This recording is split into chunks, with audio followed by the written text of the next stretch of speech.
ایک کسان اپنے گھر پر بڑی محنت کیا کرتا، اس کی زوجہ اس کا ساتھ دیا کرتی،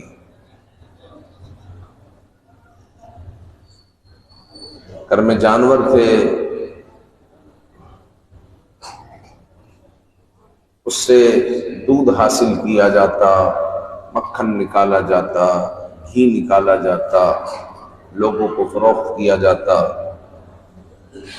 اس طرح ان کی زندگی بسر ہو رہی تھی۔ یہی کسان شہر کی طرف جاتا اور شہر میں ایک اسٹور پر بھی اپنے مکھن کو دیا کرتا۔ ایک عرصہ بیت گیا، اسٹور والے کے ذہن میں آیا کہ یہ مجھے مکھن دیتا ہے اور کہتا ہے کہ ایک کلو کے پیکٹ ہے، کبھی میں نے تولا نہیں، ذرا میں دیکھوں تو صحیح کہ 1 کلو ہے بھی کہ نہیں۔ اب اس نے جب اس مکھن کے پیکٹ کو تولا تو وہ واقعی 1 کلو نہیں تھا، بلکہ وہ تو 900 گرام تھا۔ دوسرا تولا، تیسرا تولا، سب 900 گرام تھے۔ اب اس نے انتظار کرنا شروع کر دیا کہ وہ کسان آئے تو میں اس کی خبر لوں۔ جب وہ کسان آیا اس کو کہا جناب آپ دکان کے اندر آ جائیں۔ اندر آئے، سکون سے آپ سے کام۔ کسان کو اندر بلایا اور کہا کہ تم مجھے جو پیکٹ دیتے ہو مکھن کے اور کہتے ہو کہ 1 کلو کا ہے، یہ دیکھو کتنے کلو کا ہے، یہ تمہاری پیکنگ ہے؟ جی ہاں میری پیکنگ۔ اس نے رکھنا شروع کیا، 900 گرام، پھر 900 گرام، پھر 900 گرام۔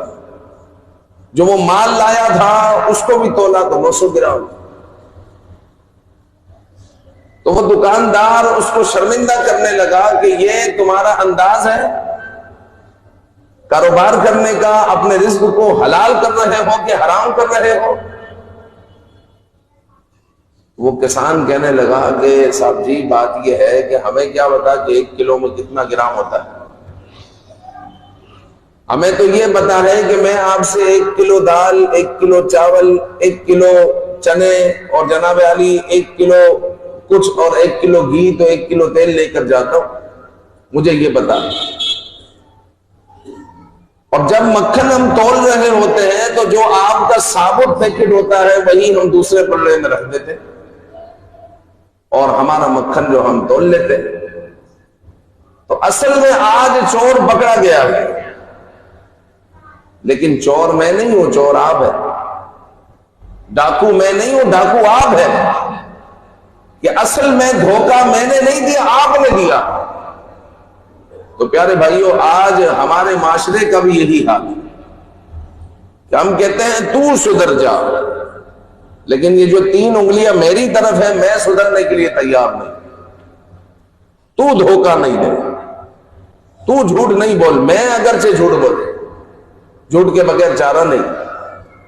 تو دھوکہ نہیں دے، میں اگرچہ جھوٹ بولوں اور دھوکہ دوں، دھوکے کے بغیر چارہ نہیں۔ میں نے اپنے ذہن میں یہ سمجھ رکھا، لیکن میں دوسرے کو تو سدھارنا چاہتا ہوں لیکن خود سدھرنا نہیں چاہتا۔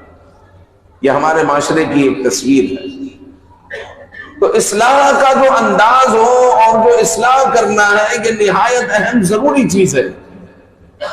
خود قرآن مجید میں ارشاد ہوا یا ایھا الذین آمنوا قوا انفسکم، والو اپنے آپ کو آگ اور اپنے گھر والوں کو آگ سے بچاؤ۔ یہ کیا ہے؟ اصلاح ہے، یعنی اپنی اصلاح کرو اور اپنے آپ کو آگ سے بچاؤ، اپنے گھر والوں کی اصلاح کرو اور ان کو آگ سے بچاؤ۔